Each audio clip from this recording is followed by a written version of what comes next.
Hi, I'm Denny Jahnz with SurfPrep, and today I want to talk to you about sanding basics.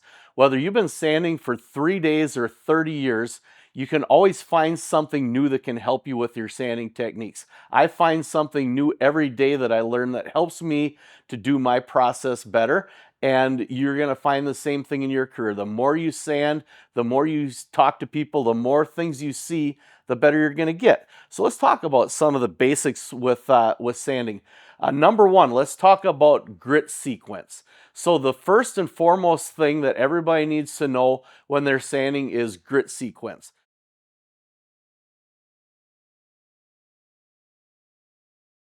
So in other words, when you're going to sand to a certain schedule, if you want to sand your work to 150 or to 180 or 220 or 320, you can't skip grits in between there and still get the best results. What you want to do is start with your starting grit of the sequence, and whether that is 80 or 100 or 120, once you start with your first grit, you always want to step up in the next sequence of grits going up until you're done, rather than going from the first one to the last one and skipping everything in the middle. So for instance, a sanding schedule that I like to use is I will start with 120, then I'll go to 150, then I'll go to 180, and then I'll go to 220. And if you do that, you can get really, really excellent results. If I were to go 100 grit to 150 grit to 220, I would not have the same quality of a job when I got done.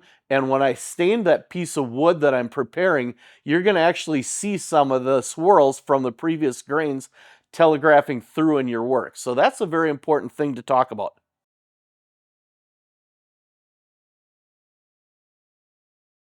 The next thing I want to talk about is pressure. So oftentimes what I see with people is when they're sanding, they put a lot of pressure on the sander, and they think that if you are putting more pressure down on the sander, that you're going to get a better job and it's going to be faster. But that's actually contrary to what is the reality.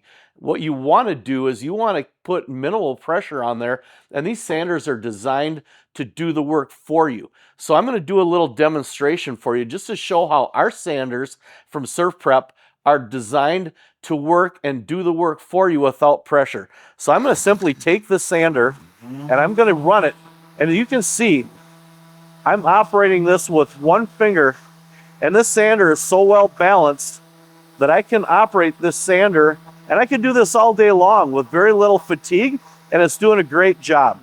So you do not need to put a lot of pressure. You don't have to bear all your weight down on it. If it's not cutting faster, drop down a grit rather than put more pressure on. If you drop down a grit, it'll be more aggressive, and it'll take material off faster. So if you're going to do that, definitely use the grit sequence and not pressure in order to do what you're doing.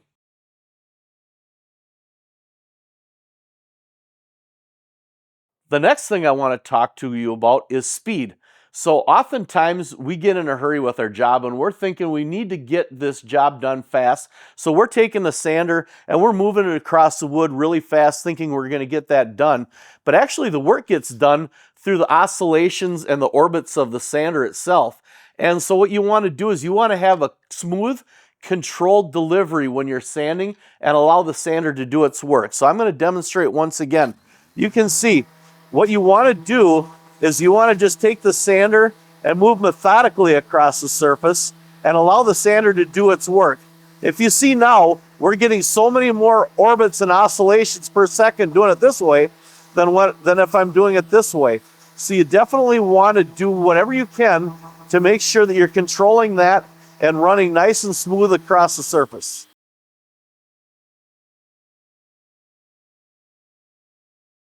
So one of the things that is very important to think about is when you're sanding, you want to keep the sander flat against the surface. Keeping it flat against the surface while you're sanding gives you the maximum sanding performance, and it keeps you from digging in and gouging into the material while you're sanding.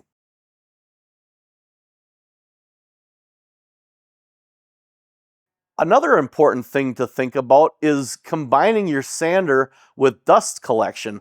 So as you can see, I've got this hooked up to our POV8 vacuum cleaner, and what that is doing is as I'm sanding, all these holes in the sandpaper are extracting all the sanding dust off of the surface and getting it out of my way. If you don't use extraction, what happens is, as you're grinding off paint or primer or wood or whatever it is that you're sanding, without extraction, that ends up building up on the surface and acts like a buffer in between the sandpaper and the surface, which is going to mean you're not going to be cutting properly like you should. It's going to take you longer. You're going to end up putting more pressure on the surface, causing heat and other things.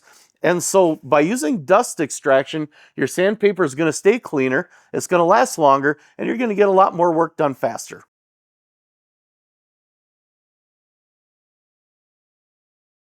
With our orbital sanders, you will see that both the 5 and the 6-inch sanders come in two different orbits. And if you look on the handle, it'll tell you what orbit it is. This one is a 6-inch sander, and it has a 3/16 inch orbit. So what does that mean? The 3/16 inch orbit means that as it's spinning around like this, it's actually also has a counter mechanism in there that gives it an orbit that helps it sand a little bit more effectively. So a 3/16 orbit will be twice the diameter of the 3/32 orbit. So if you're doing something where you need to remove paint or you want to remove material very quickly, you want the 3/16 orbit. If you want to if you want to do more detailed work, or if you're sanding delicate work that you don't want to oversand, then you want to look at the 3/32 orbit.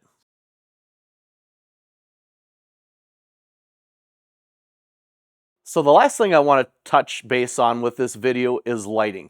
So we have an inspection light that is purposely designed to be able to highlight the surface of whatever you're sanding and show you every defect that needs to be sanded out of there.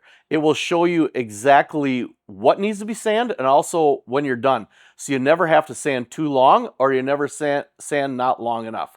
And you can see by turning this on, you can see how that lights up the surface. So any imperfection or any defect that is on this piece by using that inspection light is going to be clearly visible, and you're going to be able to sand it and make sure that when it gets to the next station that it never comes back again because it wasn't done properly.